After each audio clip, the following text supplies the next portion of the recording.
નમસ્કાર વિદ્યાર્થી મિત્રો, આજે આપણે જોવાના છીએ સમાન વિદ્યુત ક્ષેત્રમાં વિદ્યુત ડાયપોલની વર્તણૂક. વિદ્યાર્થી મિત્રો, તમને ખબર હશે અગાઉના વિડીયોની અંદર આપણે વિદ્યુત ડાયપોલની ચર્ચા કરી છે. ત્યાર પછી વિદ્યુત ડાયપોલ મોમેન્ટની પણ ચર્ચા કરી છે, બરાબર. એટલે વિદ્યુત ડાયપોલ વિશેનો થોડી પણ તમારા મનમાં કોઈ શંકા હોય તો અગાઉનો વિડીયો 100% જોઈ લેવો. અને આજે હવે શરૂ કરીએ છીએ આપણે સમાન વિદ્યુત ક્ષેત્રમાં વિદ્યુત ડાયપોલની વર્તણૂક. મિત્રો, સમાન વિદ્યુત ક્ષેત્ર એટલે શું? સમાન વિદ્યુત ક્ષેત્ર એટલે શું, બરાબર. હવે આપણને ખબર હોવી જોઈએ, કોઈ પણ ક્વેશ્ચન પૂછાય એટલે આપણે ક્વેશ્ચનના સંદર્ભમાં શું વિચારવાનું છે અને એ ક્વેશ્ચન શું કહેવા માગે છે. જો એ તમને ખ્યાલ આવી જાય તો 50% ક્વેશ્ચન તમને સમજાઈ જશે, બરાબર. અહીંયા તમે સમજો શું કહે છે, સમાન વિદ્યુત ક્ષેત્રમાં વિદ્યુત ડાયપોલની વર્તણૂક. તો વિદ્યાર્થી મિત્રો, સમાન વિદ્યુત ક્ષેત્ર એટલે શું, પહેલા આપણે કોન્સેપ્ટ ક્લિયર કરી લઈએ. સમાન વિદ્યુત ક્ષેત્ર એટલે શું? તો સમાન વિદ્યુત ક્ષેત્રનો અર્થ શું થાય છે મિત્રો? આપણે લાક્ષણિકતાઓમાં ભણી ગયા છે. ધારો કે એક પ્લેટ ઉપર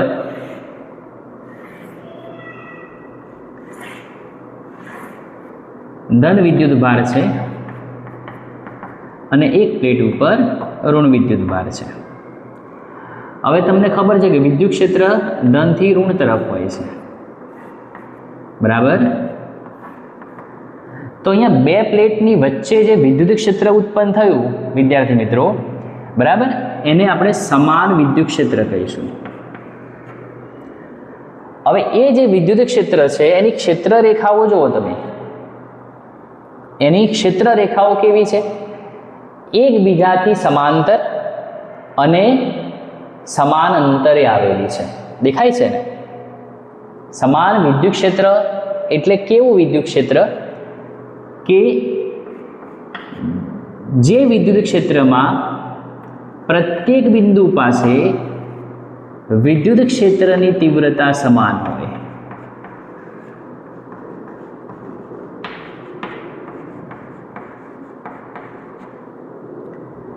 જે બિંદુ પાસે વિદ્યુત ક્ષેત્રની તીવ્રતા સમાન હોય એવા વિદ્યુત ક્ષેત્રને સમાન વિદ્યુત ક્ષેત્ર કહેવાય છે, બરાબર.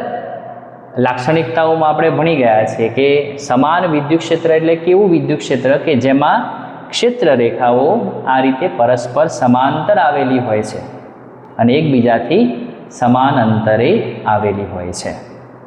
તો હવે આપણે મગજમાં થોડું ધ્યાન રાખવાનું છે કે સમાન વિદ્યુત ક્ષેત્ર એટલે એવું ક્ષેત્ર કે જેના પ્રત્યેક બિંદુ પાસે વિદ્યુત ક્ષેત્રની તીવ્રતા સમાન છે.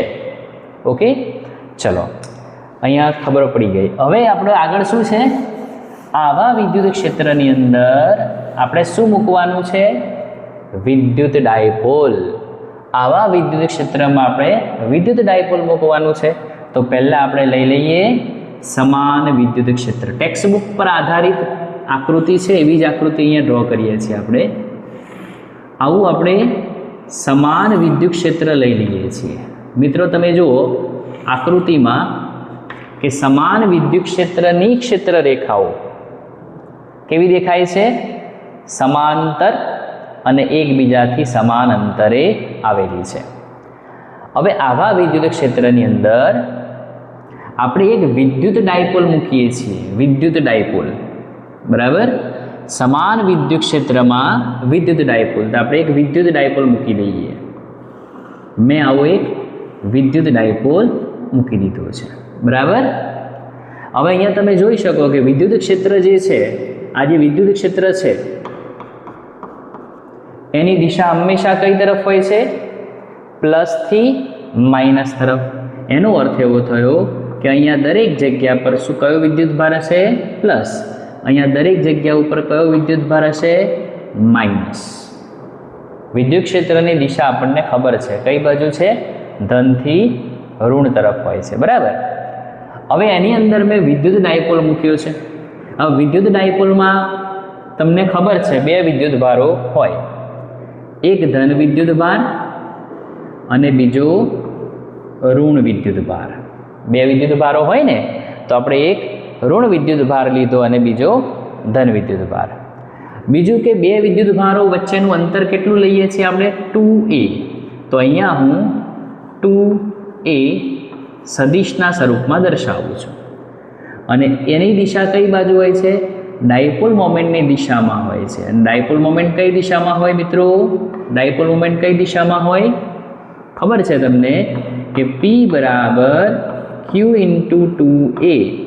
જે 2a ની દિશા છે એ P ની દિશા છે અને P ની દિશા છે કઈ? તો માઇનસથી પ્લસ, વિદ્યુત ક્ષેત્રની ઓપોઝિટમાં છે.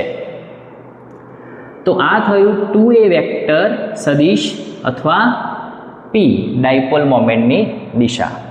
હવે અહીંયા અગત્યનો એક પોઈન્ટ તમારે સમજવાનો છે કે આપણે આ જે ડાયપોલ મૂક્યો છે મિત્રો, આ જે ડાયપોલ મૂક્યો છે એ ડાયપોલ વિદ્યુત ક્ષેત્ર સાથે કેટલો એંગલ બનાવે છે? થીટા એંગલ બનાવે છે. બરાબર, તમે જોઈ શકો છો આ છે ડાયપોલ મોમેન્ટ, આ છે વિદ્યુત ક્ષેત્ર. તો એ વિદ્યુત ક્ષેત્ર સાથે કેટલો એંગલ બનાવે છે? થીટા એંગલ બનાવે છે. બરાબર, તો આપણે પહેલો જ પોઈન્ટ આ લખવાનો છે કે આપણે ડાયપોલને વિદ્યુત ક્ષેત્રની અંદર કેવી રીતે મૂક્યો છે. તો પહેલો પોઈન્ટ શું આવશે કે આકૃતિમાં વિદ્યુત ડાયપોલને વિદ્યુત ક્ષેત્ર એવી રીતે મૂક્યો છે કે જેથી વિદ્યુત ક્ષેત્ર સાથે થીટા કોણ બનાવે છે. તો ચલો આપણે નોટ ડાઉન કરી લઈએ. પહેલો પોઈન્ટ, આકૃતિમાં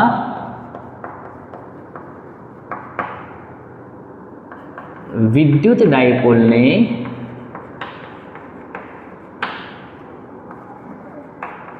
એવી રીતે મૂકેલ છે કે જેથી તેની ડાયપોલ મોમેન્ટ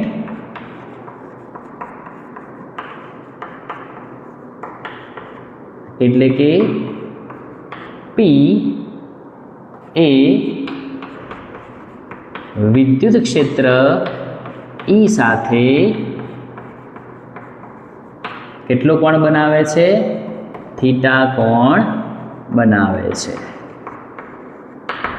બરાબર, તમે જોઈ શકો છો હું જે પણ થિયરી અહીંયા સમજાવું છું મિત્રો, એ આખી થિયરી બોર્ડ માટે તમે લખી શકો અને તૈયાર કરી શકો એ માટે હું દરેક મુદ્દાને અહીંયા બ્લેકબોર્ડ પર લખું છું, જેથી કરીને તમે નોટ થિયરીની બનાવી શકો છો. બરાબર, તો વિડીયો પોઝ કરીને જ્યારે થિયરી પૂર્ણ થાય ત્યારે તમે એને લખી અને તૈયાર કરી દેજો. બરાબર, ચલો હવે આગળનો પોઈન્ટ છે કે આપણે વિદ્યુત ડાયપોલને વિદ્યુત ક્ષેત્રમાં મૂક્યું છે, પણ વિદ્યુત ક્ષેત્રમાં વિદ્યુત ડાયપોલ મૂકવાથી થયું શું કે બે વિદ્યુત ભારો અંદર આવી ગયા. ક્યાં આવી ગયા? સમાન વિદ્યુત ક્ષેત્રમાં. હવે વિદ્યુત ક્ષેત્ર સમાન છે એટલે આ બિંદુ પાસે આને આપણે A નામ આપી દઈએ, આનું આપણે B નામ આપી દઈએ. તો આ બંને બિંદુઓ પાસે વિદ્યુત ક્ષેત્ર તો સમાન જ રહેવાનું છે, બદલાવાનું નથી, કારણ કે આ વિદ્યુત ક્ષેત્ર કેવું છે? સમાન છે. હવે આપણને ખબર છે, થોડું ધ્યાન આપો કે વિદ્યુત ક્ષેત્રની અંદર Q વિદ્યુત ભાર હોય તો એના ઉપર બળ કેટલું લાગે?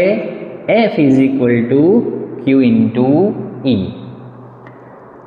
આ આપણને ખબર છે કુલમનો નિયમ કે કોઈ વિદ્યુત ક્ષેત્રની અંદર કોઈ વિદ્યુત ભાર અંદર મૂકીએ તો વિદ્યુત ક્ષેત્ર વિદ્યુત ભાર ઉપર ફોર્સ લગાડે છે, બળ લગાડે છે. કેટલું લગાડે છે? F. તો અહીંયા આ પ્લસ Q વિદ્યુત ભાર ઉપર બળ લાગશે અને માઇનસ Q વિદ્યુત ભાર ઉપર બળ લાગશે, પણ કઈ દિશામાં બળ લાગશે? જુઓ, પ્લસ Q વિદ્યુત ભાર ઉપર બળ કઈ દિશામાં લાગશે?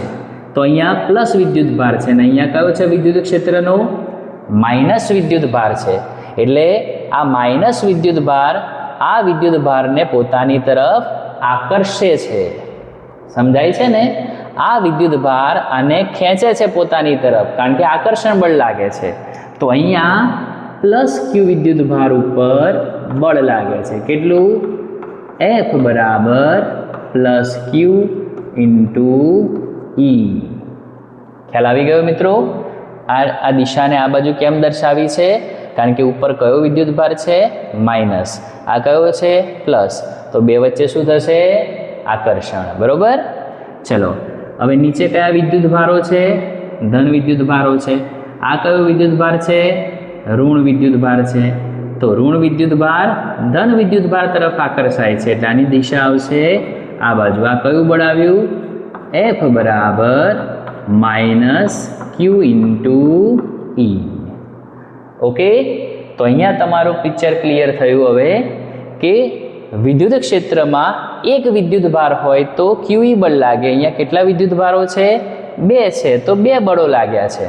તો આ બંને બળો અહીં પ્લસ ક્યુ અને માઇનસ ક્યુ વિદ્યુત ભારો પર લાગતા બળો અનુક્રમે કયા છે? પ્લસ ક્યુઈ અને માઇનસ ક્યુઈ છે. બરાબર? તો એનો મતલબ શું થયો કે માટે ડાયપોલ પર લાગતું પરિણામી બળ કેટલું થશે? F બરાબર આ બંનેના સરવાળા જેટલું, પ્લસ ક્યુઈ માઇનસ ક્યુઈ બરાબર 0. સમજાયું? પરિણામી બળ 0 છે, એટલે 2 બળો લાગે તો છે પણ પરિણામી બળ 0 છે. એનો અર્થ શું થયો મિત્રો?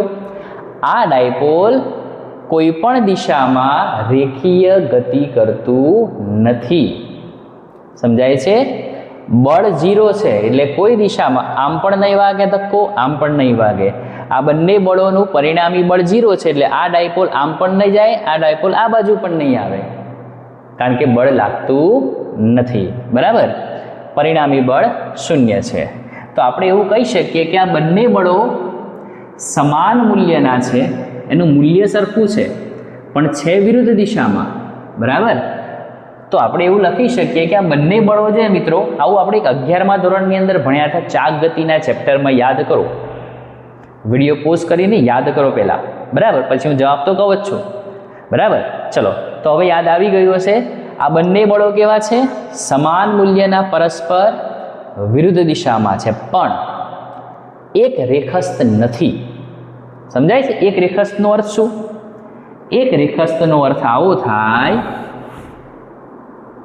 આ એક બળ, આ બીજું બળ. આ બંને બળો કેવા કહેવાય? સમાન મૂલ્યના, પરસ્પર વિરુદ્ધ દિશામાં, પણ એક જ રેખા પર આવેલા છે. ક્લિયર? આ એક રેખસ્થ કહેવાય. પણ આ બંને બળો જુઓ, એક બળ આમ આવે છે, બીજું બળ આમ જાય છે, એટલે આની રેખા આ બાજુ છે, આની રેખા આ બાજુ છે. આ બંને બળો એક રેખસ્થ નથી. તો આવું 11મા ધોરણમાં આપણે ભણ્યા યાદ કરો તો કે જ્યારે 2 બળો સમાન મૂલ્યના હોય, પરસ્પર વિરુદ્ધ દિશામાં હોય, પણ એક રેખસ્થ ના હોય તો શું થાય? ટોર્ક લાગે. યાદ આવ્યું ને? શું થાય? ટોર્ક લાગે. અને એ ટોર્ક કોના જેટલું હોય? બળયુગ્મની ચાક માત્રા જેટલું. બરોબર? ચલો, સરસ. તમને યાદ આવી જ ગયું હશે. તો અહીંયા આપણે લખીશું હવે કે આ બંને બળો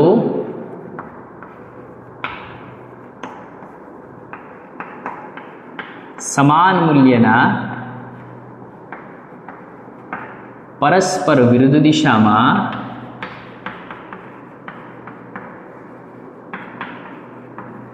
અને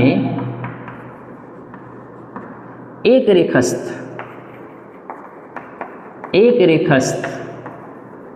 ન હોવાથી ડાયપોલ પર શું લાગે છે? ડાયપોલ પર ટોર્ક લાગે છે, બરોબર? યાદ આવ્યું? ટોર્ક લાગે છે હે ને? અને આપણને ખબર છે કે જે તંત્ર ઉપર ટોર્ક લાગે એ તંત્ર શું કરે? ચાગ ગતિ કરે. ખરેખર ચાગ ગતિ કરે છે. યાદ આવવું જોઈએ, બરાબર? શું લાગે છે? ટોર્ક લાગે છે, બરાબર? ચલો હવે 11મા ધોરણના બેઝિક કોન્સેપ્ટ ઉપર ટોર્ક એ કોના જેટલું હોય છે? તો બળયુગ્મની ચાક માત્રા જેટલું હોય છે મિત્રો, બરાબર? હવે બળયુગ્મની ચાક માત્રાની વ્યાખ્યા યાદ કરો. શું છે? બળયુગ્મ એટલે કેવા બળો? બે બળોની જોડ. બળયુગ્મ એટલે બે બળોની જોડ, બરાબર? 11મું ધોરણ યાદ કરજો. યાદ તો આવે જ છે, બરાબર? થોડું વધારે મગજ ઉપર જોર આપો. તો બળયુગ્મની ચાક માત્રા એટલે શું? બે બળોની જોડની ચાક માત્રા. યાદ આવી ગયું હશે. બે બળોમાંથી કોઈ પણ એક બળનું મૂલ્ય અને બે બળો વચ્ચેના લંબ અંતરના ગુણાકારને બળયુગ્મની ચાક માત્રા કહેવાય છે, બરાબર? શું છે વ્યાખ્યા? બે બળોમાંથી કોઈ પણ એક બળનું મૂલ્ય અને બે બળો વચ્ચેના લંબ અંતરનો ગુણાકાર, બરાબર? ચલો હવે બળનું મૂલ્ય તો આપણને ખબર છે મિત્રો, QE છે. મૂલ્ય તો સરખું, દિશા પ્લસ માઇનસ શું બતાવે? દિશા બતાવે છે, ઓપોઝિટ છે, બરાબર? પણ મૂલ્ય તો Q ઇન્ટુ E છે. તો એમાં આપણે કન્ફ્યુઝન નથી. કન્ફ્યુઝન છે લંબ અંતર કેટલું છે. તો જુઓ, લંબ અંતર લેવા માટે આપણે શું કરીએ છીએ? થોડું ધ્યાન આપો. લંબ અંતર એટલે શું? કે આ બે બળો વચ્ચેનું લંબ અંતર. એટલે અહીંયા હું દર્શાવું છું. આ એક બળ છે F, બરાબર? પ્લસ QE, સમજો.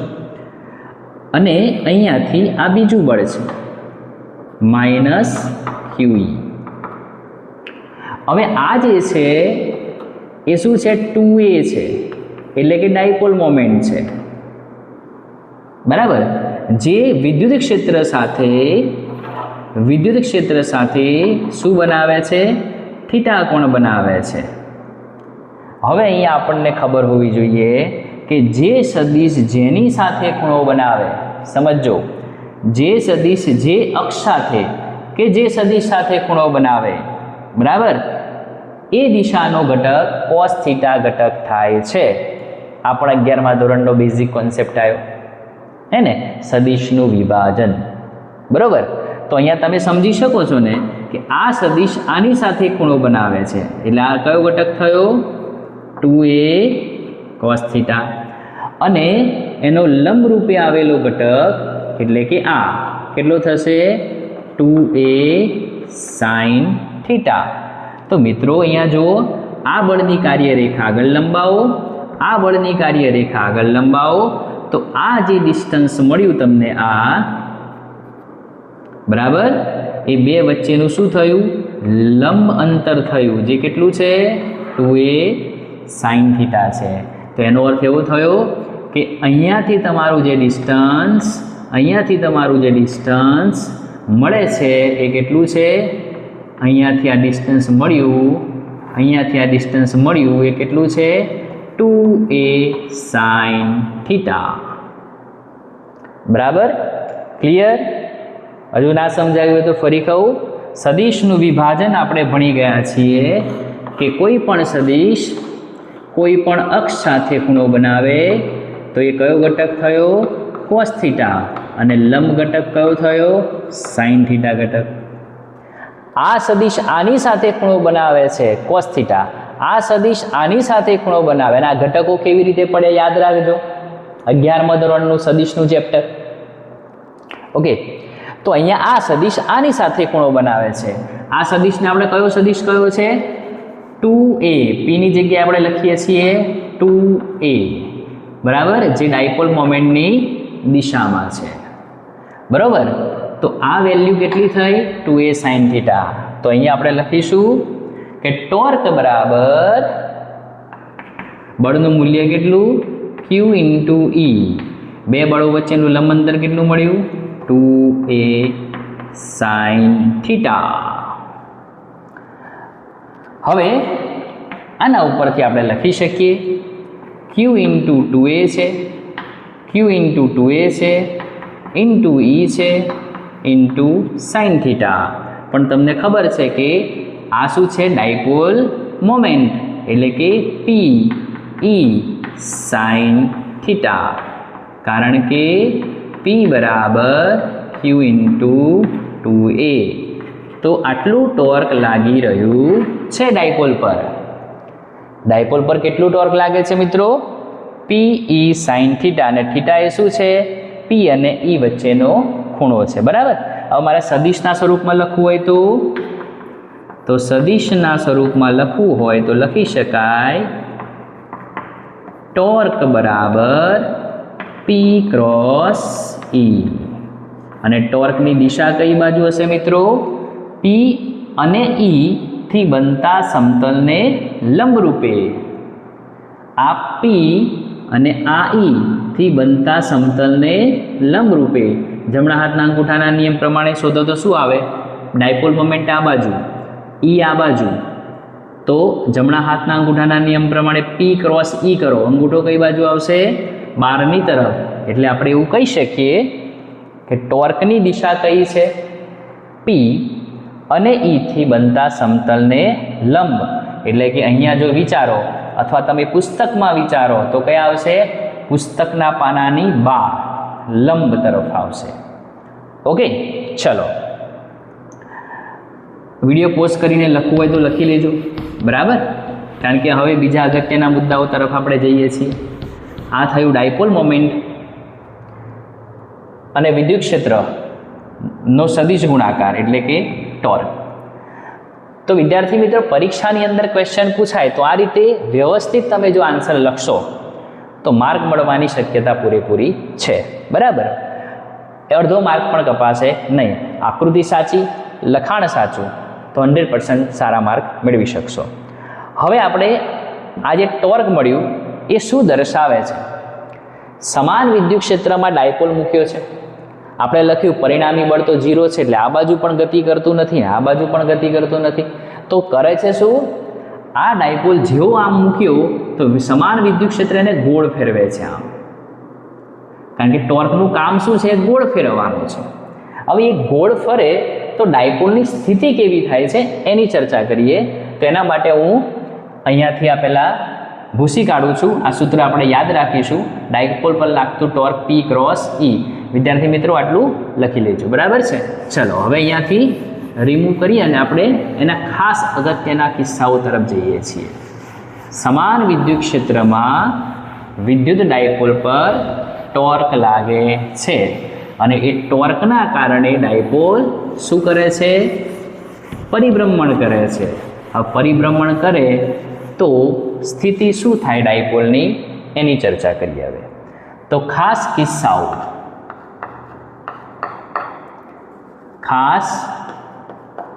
કિસ્સાઓ અથવા મુદ્દાઓ તરફ આપણે જવાનું છે. હવે ચલો, તો વિદ્યુત ડાયપોલ પહેલો કિસ્સો છે કે વિદ્યુત ડાયપોલ અથવા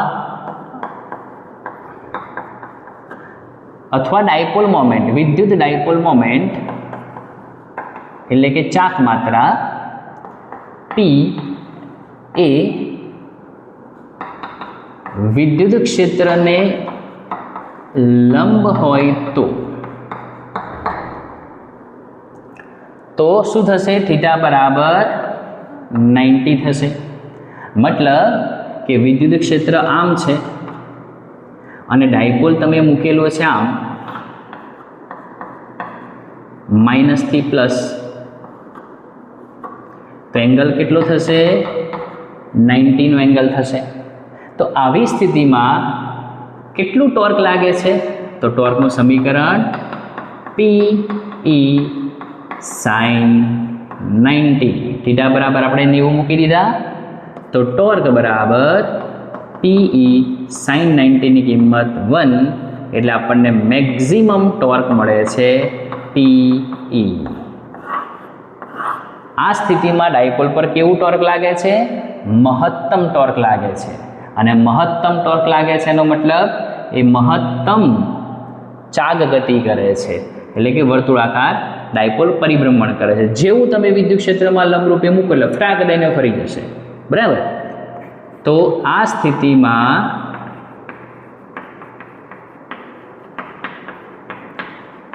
ડાયપોલ પર મહત્તમ ટોર્ક લાગે છે. ચલો હવે બીજો એક અગત્યનો કિસ્સો લઈએ કે જો ડાયપોલ મોમેન્ટ એટલે કે P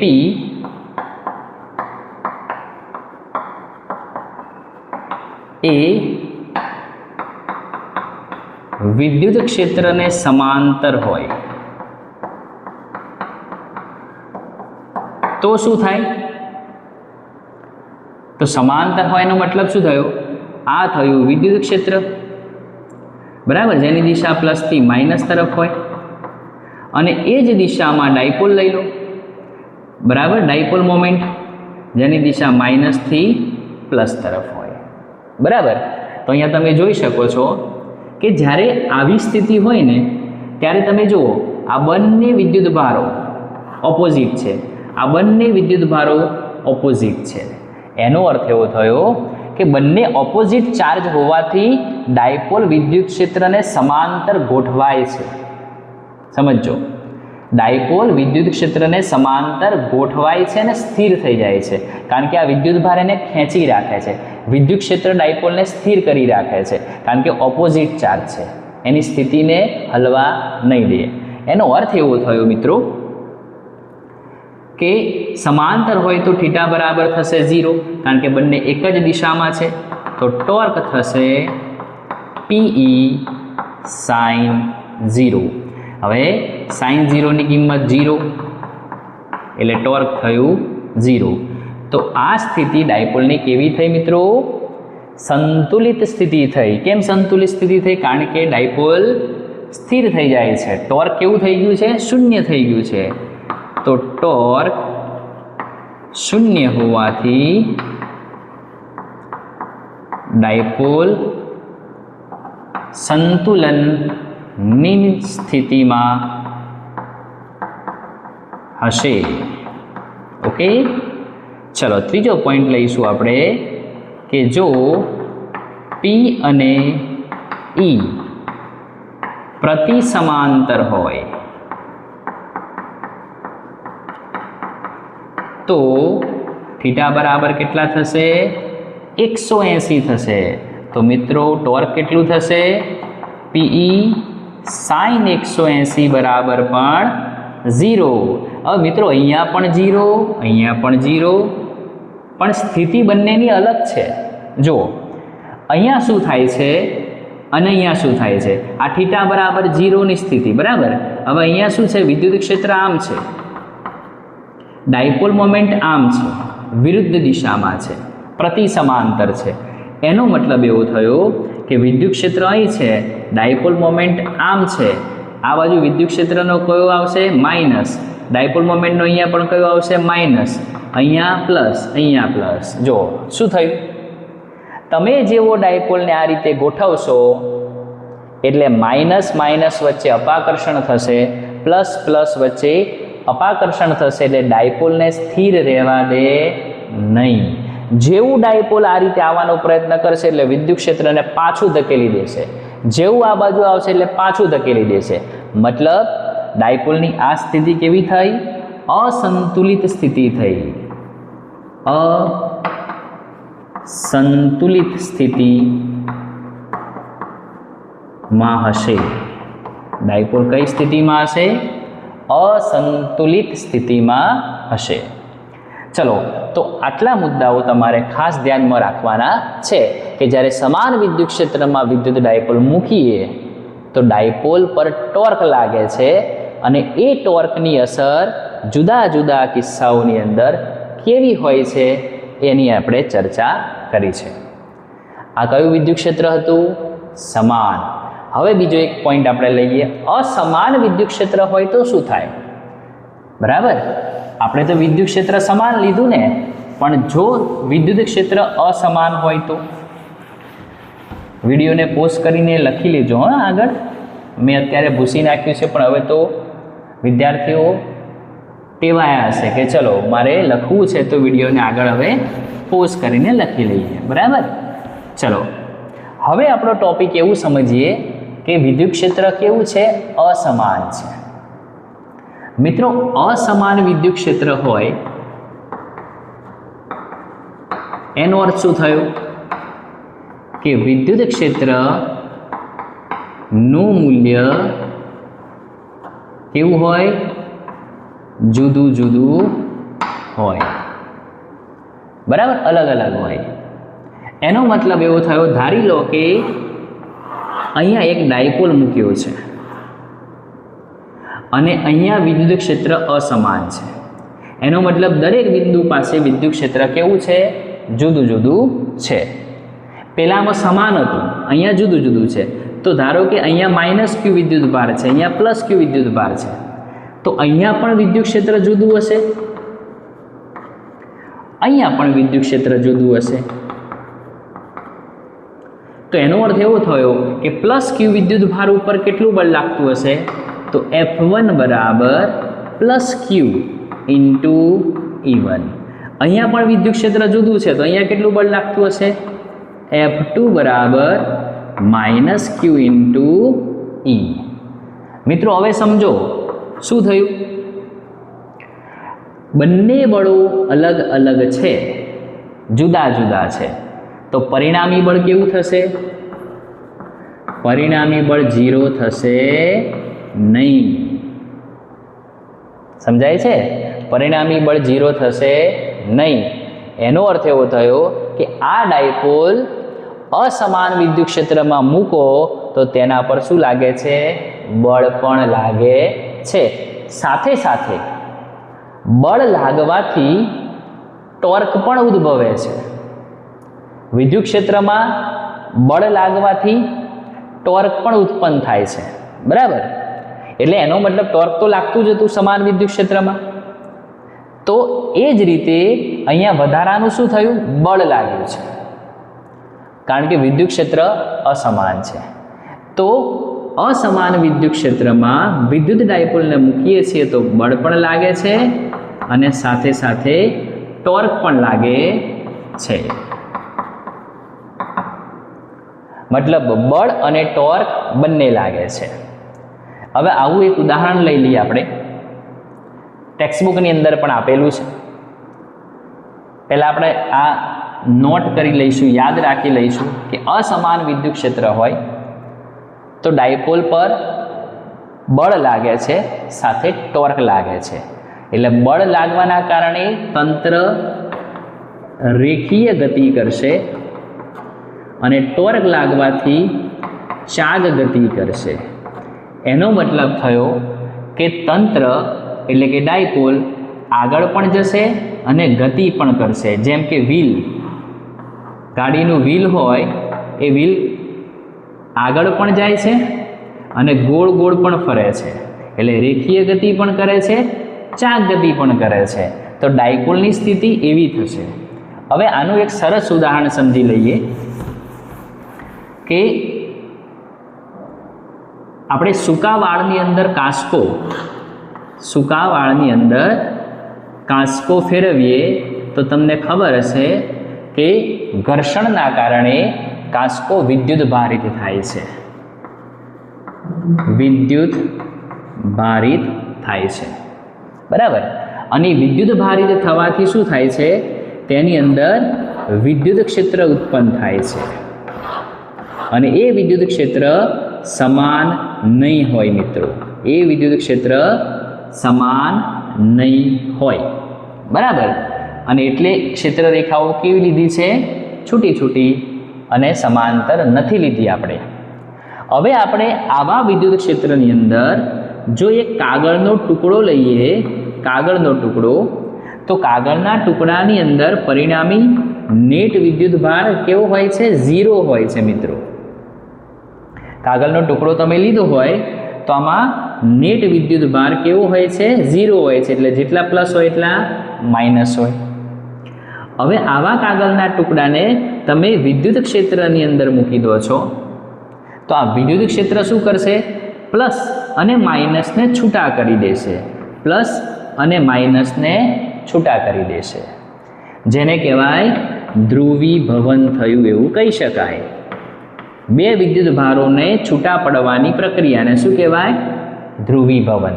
તેનો મતલબ વિદ્યુત ક્ષેત્રના કારણે ધન અને ઋણ છૂટા પડી ગયા. હવે ધન અને ઋણ છૂટા પડ્યા એટલે શું ઉત્પન્ન થયું? ડાયપોલ મોમેન્ટ પ્રેરિત થઈ. ડાયપોલ મોમેન્ટ એટલે શું? ડાયપોલ મોમેન્ટ એટલે જેમાં પ્લસ હોય અને એક માઇનસ હોય, આને શું કહેવાય? વિદ્યુત ડાયપોલ.